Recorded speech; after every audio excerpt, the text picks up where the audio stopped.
let me ask you a question. What if you could do more with your retirement funds than just hope for the best? With My Digital Money, you can build a self-directed IRA that goes beyond the usual, combining Bitcoin, gold, and silver for real peace of mind. Imagine Bitcoin's explosive growth, the steady strength of gold, and silver's wildcard potential all working together in one powerful account. While the market zigzags and headlines keep you guessing, these assets help shield your future from inflation and uncertainty. Why let your future hinge on just one bet? With My Digital Money, you're in control. We allow you to invest in crypto, gold, and silver all under one roof, balancing risk and reward and opening the door to bigger opportunities. Don't settle for ordinary. Build a more balanced, resilient portfolio today so you can retire with confidence. Visit My Digital Money and see how easy it is to diversify and protect your retirement today. That is mydigitalmoney.com, or just click the link in the description.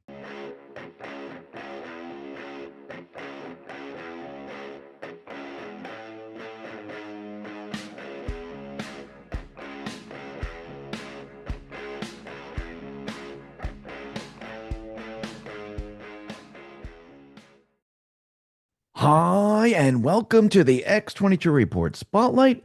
Today we have a returning guest, Sheriff Mack. 1988, he was elected to the office of sheriff in his hometown and served as such for 8 years. In 1991, he graduated from the FBI Academy. Sheriff Mack is the founder and president of the Constitutional Sheriffs and Peace Officers Association. This organization brings citizens, law enforcement, sheriffs, and elected officials together. He has provided hundreds of training seminars to sheriffs, police, and public officials in all 50 states and in several other countries across the world. He has also appeared on CNN, Fox, MSNBC, CBS, ABC, Newsmax, New York Times, LA Times, USA Today, and over 1,000 networks worldwide. I'll be putting all the links to his organization below the video. And I am very happy and honored to have Sheriff Mack on the X22 Report Spotlight. Sheriff, welcome to the Spotlight. Well, Dave, thanks so much for having me. Appreciate being here. I love coming home to X22, so thanks again. Thank you. Thank you for coming on once again. And I mean, we're seeing a lot happening in this country right now, and we see ICE. They're deporting a lot of the illegals that were brought in during Joe Biden's term. And Trump ran on this platform to get rid of the illegals. And we're starting to see individuals come out and fight against ICE. It's not just those on the streets. It's also mayors and governors and legislators in certain states. They're also fighting against ICE, where they're going after certain individuals. What is your take on this? How do you see all of this? It's astonishing that attorneys general across the country, some mayors, some governors, the AG from Arizona, and I just saw another AG say the same thing, and I can't remember what state it was, but one of the woke blue states, just so astonishing. And then they suggest that it would be lawful to shoot an ICE agent, that any citizen would be able to shoot an ICE agent because they have a mask on. Well, nobody said we could shoot people that walked into banks 4 years ago that had a mask on. But now they're saying shoot officers who are in uniform, and just because they have a mask on, they're shootable, you know? And so it's talk like that that makes you really wonder how they can actually criticize Trump for anything. This is so out of line and such egregious behavior for a public official to actually say something like that is just totally astonishing. It's absolute inexcusable, deplorable behavior, and it's disgusting.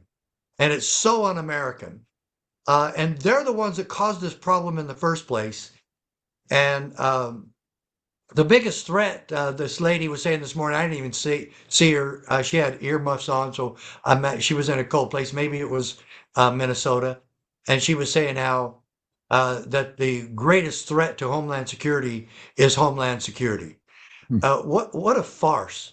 Because I got news for her. Why don't you look at what's going on in the country and tell me where the problems exist and tell me where they don't exist? How about Florida? Florida is still having people that protest. Mm-hmm. None of them are being arrested. None of them are going to jail. Uh, None of them are obstructing. None of them are threatening federal officers or anyone else. And oh, there's something else.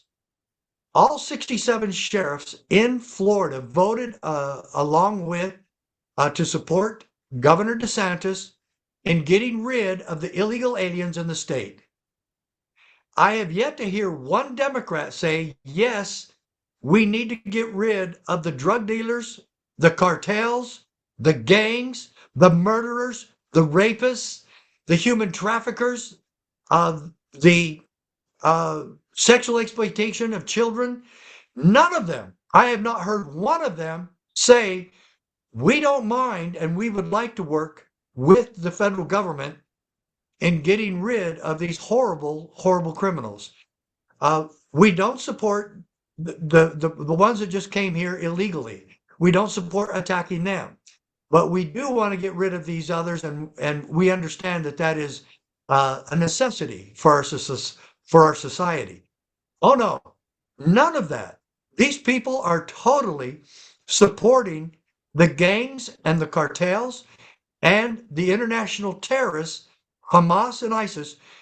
Could they be asking anyone worse to come into our country than what they've done? No. It is the most disgusting thing I've ever seen in my life, and the most disgusting thing in American history that I've ever seen. And so again, let's look at Florida. Mhm. All 67 sheriffs voted to participate and cooperate and try to get these criminals out of their state. Wow. Sheriffs and law enforcement trying to get rid of criminals. Minnesota's doing just the opposite. And I've got to ask, I've worked with these sheriffs in Minnesota before, several times. Where are you, sheriffs? These things are happening in your jurisdiction. Most of these major cities are part of your counties, and I want to know, and the people of your state and your county want to know what you are doing to help things be safe for protesters and for federal agents. What are you doing? And that's really the solution. If you look at Minnesota and then look at Florida, what's the difference? They're working together and they're trying to cooperate to make things safer for everyone. Minnesota, no. Well, There's your solution. out in Minnesota, I mean, the law enforcement, who's telling them to stand down? Don't I mean, number one, as a law enforcement individual, don't you have a constitutional responsibility to follow the rule of law? Number two, Of course you do. Of course. so I mean, are they then in violation of the law if they're not upholding the law? Well, no one can force the sheriffs or local law enforcement to cooperate if they don't want to. And I don't believe it would be immoral for them not to help. But is it a crime not to help? And I would say maybe not, probably not, because they're not in charge of protecting the border. They're not in charge of naturalization or in Article 4, Section 4 of the Constitution to protect our borders from invasion. It doesn't say that. Do they have a moral responsibility to help? Yes, and they should be. But they cannot be forced one way or the other. But they cannot interfere. And if they see anyone else interfering in their jurisdiction, they have an obligation to stop that. But all of this would be so much easier for everyone and safer for citizen and agents alike if the sheriffs and local law enforcement were cooperating. But when you have governors and mayors and chiefs of police saying no, we're not going to help, and we're not going, we're okay with shooting these federal agents. That's just that's absolutely so uh, egregious. There's not enough adjectives to cover all this, Hmm. but that is absolutely unacceptable. It is absolutely disgusting what they're doing. Who do you think is giving them the stand down order? Do you think they're doing it on their own, or do you think this is coming from higher up? Well, there's been a chief of police here and there, and I know there was at least one in Minnesota, and he was trying to uh, walk it back. But this is really coming from governors and mayors, Mm. and you can see them. You can see the governor of Minnesota. You can see the mayor of Minneapolis. They're on record. They've said these horrible, stupid things, and it just shows you the lack of leadership that we have in Minnesota. And so this, you know what? Uh, just examine what's going on, and then tell me that you agree that people should be following your advice, which has been way out of line and way over the top. And the overreach of government in Minnesota is not coming from ICE or Tom Homan. It's coming from these red, horrible leaders that absolutely are so stupid that they're promoting the violence. And I also heard like Waltz, and I noticed he kept doing this, saying that the ICE officers are not federal officers. And he kept repeating that, saying, no, they're not federal officers. They're Uh, not federal officers. yeah, he kept repeating that, saying they're not Well, federal. ICE is a branch of the federal government. I don't know where he's coming up with that or what his point is, but The that's only pretty thing I could stupid. think of is that the reason he's saying that is that his officers do not have to assist those people because they're not really federal officers. That's the only thing I can think of why he keeps repeating it. Well, keeping the peace there is something that they're all responsible for, no matter where Mm. those officers are from. Yeah, I agree. And They're not what? from Latin America, No, and they've invited people all over throughout Latin America to come into their communities. They've invited people from the Middle East. They've invited people from Europe uh, and Africa. They've invited them here, and now they're here. And now, what are you going to do about it? I mean, this is a great distraction also for the fraud yeah. committed by illegal aliens in Minnesota. So maybe they're liking this because it's taking the attention off of the crimes that they've helped perpetuate there. Yeah, I agree with that 100%. I'm sure this is a gigantic distraction Yeah. where they're, trying to distract everyone from everything that they've been doing Well, behind the always scenes. blame Trump. Blame Trump. Oh, yeah, of Okay, course. blame Holman, blame Trump. Yeah. Yeah. Yeah. Well, why do you think Trump had to call in Tom Homan? Why didn't Bavino? Why why wasn't he able to handle the situation? Why did they have to bring in Tom Homan? What's your thoughts on that? I think more the merrier. Actually, I would have had Tom there the first time. Maybe Trump trusts his negotiation and diplomacy ability. He's very strong in his leadership tactics.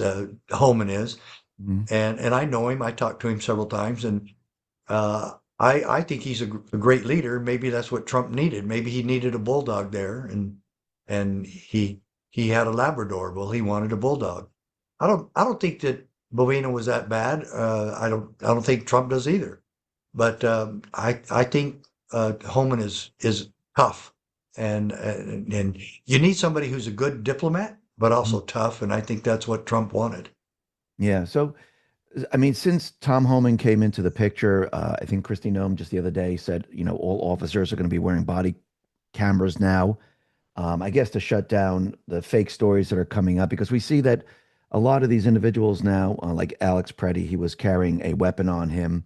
You know what's And interesting? Every day there's a new beauty gimmick taking over social media. It seems like people are wearing 10 different masks, tapes, and patches to bed just to wake up glowing. But in 2026, we know that glow is just trapped sweat that disappears by noon. If you want skin that actually stays firm, you have to stop obsessing over the surface and start loading up your collagen internally. This is why Aegis Multi-Collagen is a non-negotiable part of my day. Unlike those viral gimmicks, Aegis Multi-Collagen provides 5 premium types of collagen that works from inside out to help reduce wrinkle volume, bring back my youthful glow, glow and restore my skin's natural bounce. It's flavorless, clump-free, and specifically designed to be highly bioavailable, so it actually reaches my cells. Since I started, my skin has the natural hydration and elasticity that no night mask or face tape could ever replicate. To celebrate Valentine's, get 51% off Ageless Multi-Collagen at healthwithx22.com. Every order includes a glow-up bundle with free VIP coaching for life, the 14 Foods for Amazing Skin ebook, and free shipping. Plus, it's all backed by a 60-day money-back guarantee. Head to healthwithx22.com now to claim your 51% discount before it expires, or just click the link in the description.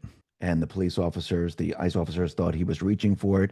We had Renee Good, who also didn't have a weapon. Her car was the weapon, and she was trying to run into an ICE officer. So we see these individuals, they're moving towards being very aggressive and using other forms of violence against the officers. And, with Renee Good, there's a whole question about, and there's an investigation going on about, should the officer, should he have taken out his weapon? Should he have shot Renee Good? What was it right to do so? What's your take on that? Well, I've been in similar situations, Hmm. not a lot, and thank goodness. And I prayed for this every day as a peace officer that I would never need to shoot anybody. There was a couple of times I probably should have, and I didn't. And I'm glad I didn't. But most officers that I tell the one story to about this guy waving a gun, um, most officers I've ever told that story to say you should have shot him.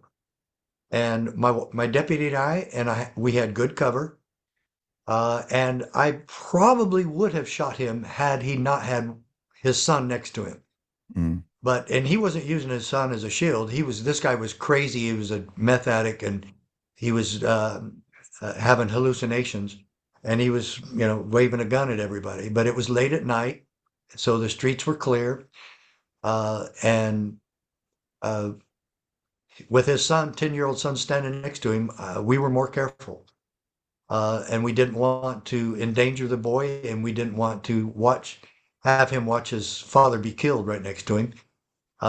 Any further threat from that man, he would have been killed, regardless of what the situation was. Um, and I talked to him 2 days later in my office and told him what he did, and anyway, how close he came to being killed. Mm. And this one is not exactly the same, but she did have a lethal weapon, and she used her car as an assault weapon, her vehicle, her truck.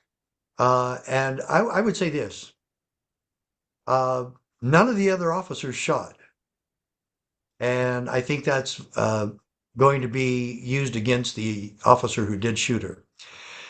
When it comes right down to the lawful protocols on using lethal force, I believe he will be exonerated. Uh, but I can honestly tell you, 100%, I would not have taken the shot. And I'll tell you why. It was a split decision. Mhm. However, as soon as I was hit by her vehicle, the threat stopped. And she wasn't trying to run over him again, or continue to attack him with the vehicle. So she hit him. We don't know for sure if he even went down to the ground. I don't think he had time to get up to shoot her. Maybe he shot her from the ground. I'm not sure. It doesn't really show what he did when he was firing at her, or where he was. But any of the other officers would have been justified if it was a justifiable shooting. They would have been justified in shooting at her, but nobody did. Why do you say that? Why, Um, why would they have been justified? because an officer was being attacked Okay. feloniously, and they have a right to defend that officer. Okay. So yeah, absolutely, no question. So I think the officer should have just said to himself at that time, "We're going to get her. She's not going anywhere. The threat, as soon as I was hit, the threat is over. She's not trying to continue hitting me. And I'm not positive that of that one just because it doesn't show the exact position of the officer. But he obviously was not run over. And so it appears that she stopped or he got out of the way, one or the other. So the threat was gone. Um, but she is a FFF, a fleeing forcible felon at that point. And you can shoot at a fleeing forcible felon. Again, I would not have shot her. And I would have made sure that she was arrested. What about Alex Preddy, the one that was reaching for his weapon? What's your take on that one? There's a lot of officer shootings Hmm. when a suspect is not even reaching for a gun, but it looks like he is. And that's been proven time and time again. He reaches for his glove box trying to grab his proof of insurance and registration, and officers take that shot. Right. If you tell him to get to his license and registration, you need to allow that to happen. Hmm. And officers have paid a price for that. Um, Another one was an officer in Mesa, Arizona, shot a guy who they told him, do not make any sudden moves. And the guy reached down to pull his shorts up because he was crawling on the floor, which was not according to protocol. So he was just trying to pull his pants up, and the officer shot and killed him. I thought the officer should have paid for that. Um, but he warned him not to make any sudden moves towards his belt, and he shot him, killed him immediately. Um, so in this particular case, uh, where Renee Good was killed, she was bringing a lot of this on herself. She was being obstinate and uncooperative and kind of a smartass, and she created a lot of this scene. And then when she hit the officer, or even if she tried to hit the officer and didn't hit him, she committed an act to deserve lethal force. Hmm. And so on what was the other guy's name? Alex Preddy? Pretty, yeah, pretty. It doesn't show. I have seen nothing clear where it actually shows. And I actually watched a video of a person showing it in slow motion. See, you can see where he's going for his gun. I couldn't see it at all. Hmm. It was too cluttered. It was officers in the way. I never saw him reach for a gun. If he made any move whatsoever towards that gun that he was carrying, then that's going to be justifiable. So Yeah. if that's there, indeed, then so I don't like any shootings, and I believe that the leadership in Minnesota and Minneapolis are responsible for these shootings, and they should be trying to call for peace. The sheriff should be more involved. The chiefs of police should be more involved. State police, everyone, to try to keep the peace and protect both sides, protesters and federal agents. And the state of Minnesota and Minneapolis and many others in leadership positions are not doing that. Now, the thing that's missing from all this, we don't know what the officers were saying to the rioter, and we don't know what the rioter was saying to the officers. I think with the body cams now, you might hear the officer saying, stand down, step back, don't do this, don't do that. And you might see the individual not, you know, not abide by those commands Right. and continue on with what they're doing because it seems like a lot of these individuals on the streets they keep pushing and pushing and pushing but not they don't attack but they I guess they try to force the officer to respond to everything that they're doing without hitting the officer without shooting the officer. Yes, we've had some officers shot, but I'm saying it seems like there's a very fine line where they bring it to a certain point and they wait for the officer to respond. Yeah, they do. And they're walking, you're right, they're walking a fine line and they're Yeah. trying to egg on these officers and they're trying to bother them and they're trying to frustrate them. Mm. And they are hoping that the officer will make a mistake. But sometimes those mistakes can be deadly, as we've seen in both incidents. And you've got to wonder what was really the underlying causes of those two shootings. And once you have leaders saying, we're not going to have your back, uh, we believe that the people should be shooting you because you're wearing a mask. And then you But you're wonder talking you're why talking these about officers you're talking are about doing that. Representative Jerry Nadler that said that, right? Yes. Yeah, yeah. Okay. But there's been more. There's been a couple of AGs doing it, talking like that. Again, AG Mays out here in Arizona said the exact same thing. Yeah, he said the same thing.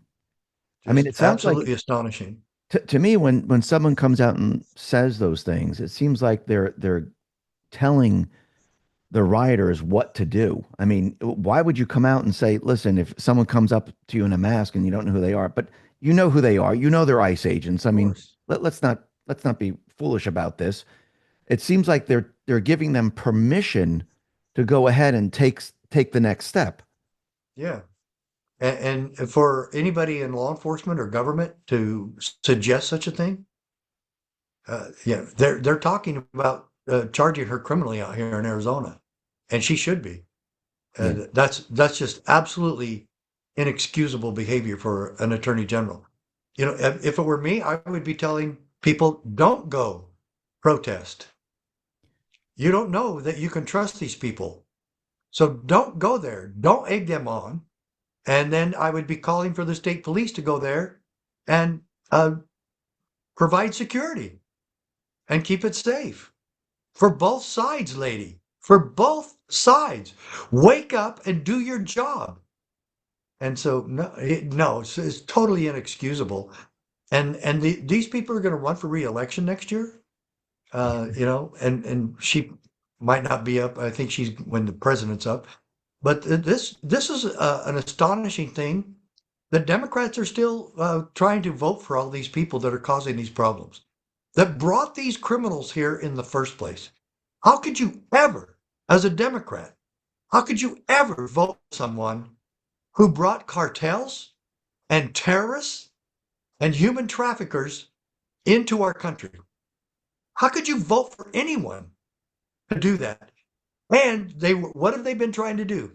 They've been trying to get them on the voter rolls, and that you don't have to have ID to do that. Mm-hmm. So you know why they brought them here. And they're trying to get them on the census Yep. to increase Democrat positions in Washington, D.C.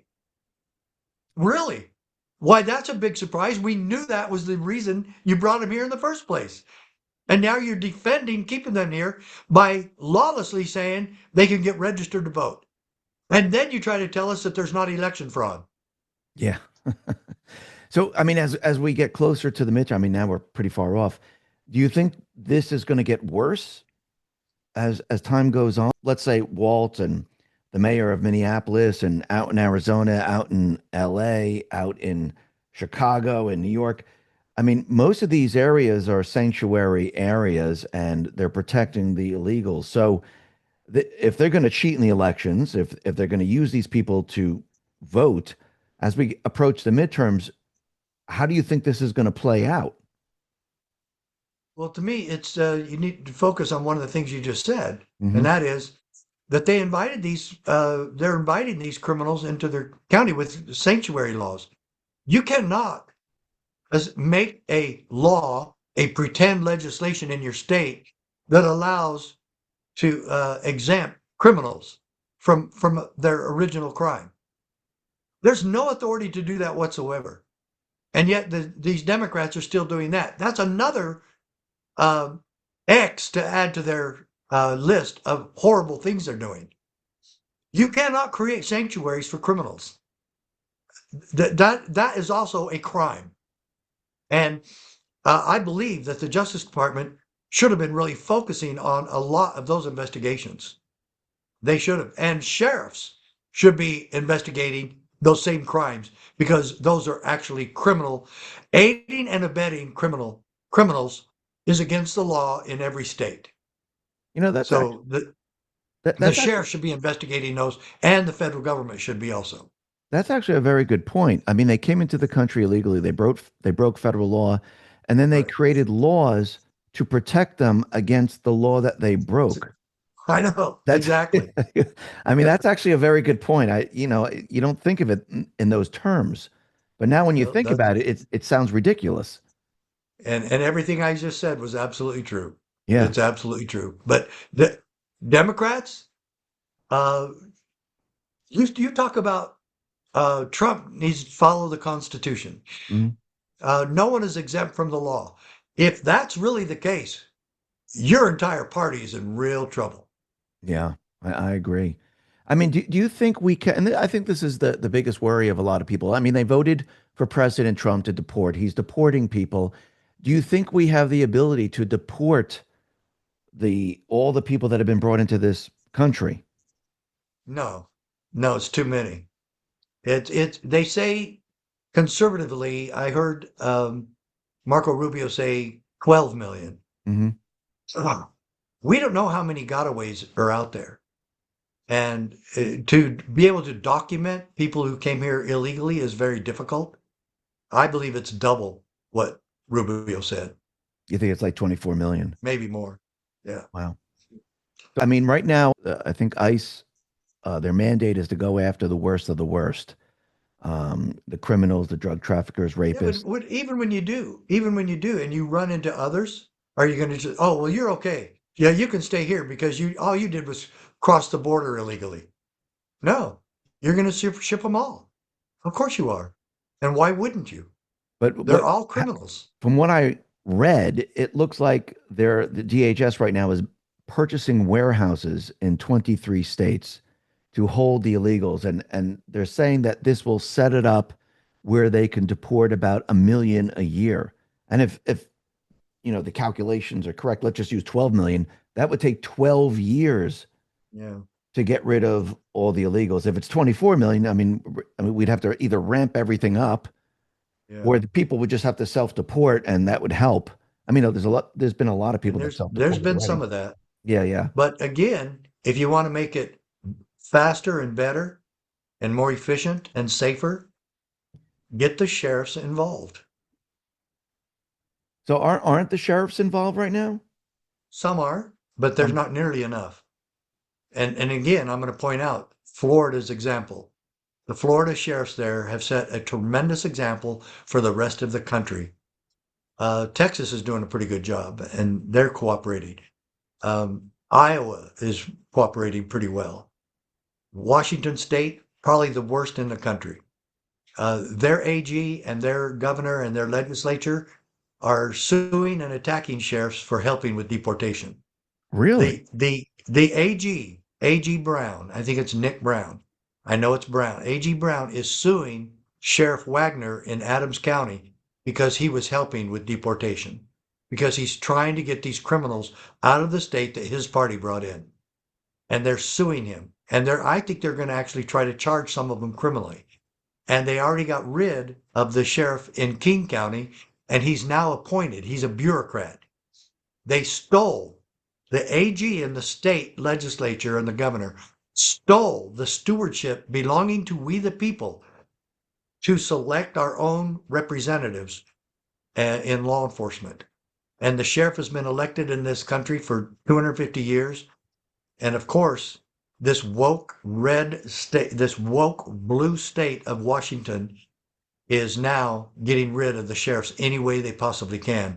They're actually have legislation waiting right now, being proposed that the legislature will set up a committee to say who can run for sheriff, who cannot run for sheriff, and then who can remove the sheriff for any reason. This committee, a bunch of bureaucrats, will be in charge of the sheriffs, not the people. So how do we stop this? Is your organization We just assisting came in all from this? there and we just came from there and we had a big event, but we've got to get back there and we've got the sheriffs now with the people have got to wake up and get this legislation stopped. So how do we do this? Like, how do we? Is there a way to Well, bring more? first of all, if you're Yeah. from Washington, you need to be calling your legislatures there, your legislators, your legislatures. Get a hold of your Republican heads where you are, and get people moving. Okay, Even the Democrats should not want a sheriff appointed. Okay? Because after that, what if the Republicans are in charge of appointing your sheriffs? Mm. A committee, not you, taking away your power to vote, your authority to vote. And so, yeah, the people have got to wake up. And we had a great event, and General Flynn and I were the headline speakers there, but Patrick Byrne and Pastor C.L. Bryant and several sheriffs. One sheriff came over from Idaho, and he spoke, and national organizations, American Police Officer Alliance, the Constitutional Sheriffs, and the state Sheriff's Association didn't get involved as much as they should. The National Sheriff's Association didn't get involved at all. Hmm. So we're trying to push this and move them, but it's going slow. That's why we, the people in Washington State, have got to rise up in righteous indignation and make this go away. I agree with that. And just explain to people what your organization actually does and how it helps. We train public officials, especially sheriffs and law enforcement, to uphold and defend the Constitution and thereby protect the individual rights of every citizen. The purpose of all government is to protect the rights of the people. Is there any national organization or any government entity focused on protecting civil rights? That's what we promote. And that's what our organization is dedicated to. And no, the NAACP it does not focus on civil rights anymore. Martin Luther King should be turning over in his grave because all they're focused on is being a branch of the Democrat Party. And they have missed the boat big time. And they really don't care about black conservatives. In fact, they aim for black conservatives. And so they're completely gone away from what their name is and national advancement for colored people. And it's not. It's trying to get freebies and entitlements and whatnot, and they really do not do a job anymore. CSPOA is filling that vacuum in a lot of ways because we believe in civil rights for all people, all colors, all races, all nationalities, and we believe at the same time the rule of law. And if our peace officers are trained in that and the sheriffs are trained in that, then they're going to know and understand their responsibility and they're going to get going and get more involved. And again, that is an indictment against the sheriffs in Minnesota. And Washington State's starting to wake up, but they've got to hurry up and do it even more there. So if people wanted to assist or help out, where should they go to get more information on this? Yeah, good point. Everyone join our posse. This is for every citizen. Join our posse at CSPOA.org. There's an $11 a month fee. There's no contract. If you don't like what we're doing, quit. But I believe that you're going to see that this is an absolute necessity. This is a peaceful and effective solution called CSPOA. Constitutional Sheriffs. You want a constitutional sheriff in your area? Join us, be part of it, help fund us, send a donation. You can donate any amount you want. CSPOA.org. We just had a conference there, cost us $65,000. We're still paying the bills on that. We're going to keep doing this nationwide. We're going to keep involved with Washington State. But man, we need you there. So anybody, even close, you got friends, family in Washington State, call them. Get going. Main thing is go to CSPOA.org. Become a member, become involved. We help train you how to be involved with your sheriff. It's all part of the holy cause of liberty that we all are responsible for. Great. I'll put all the links at the bottom of the video. Sheriff Mack, Thanks. thank you very much for being on the X22 Report Spotlight. I really appreciate it. Thank you You're very welcome. much. Thanks for having me. Thank you.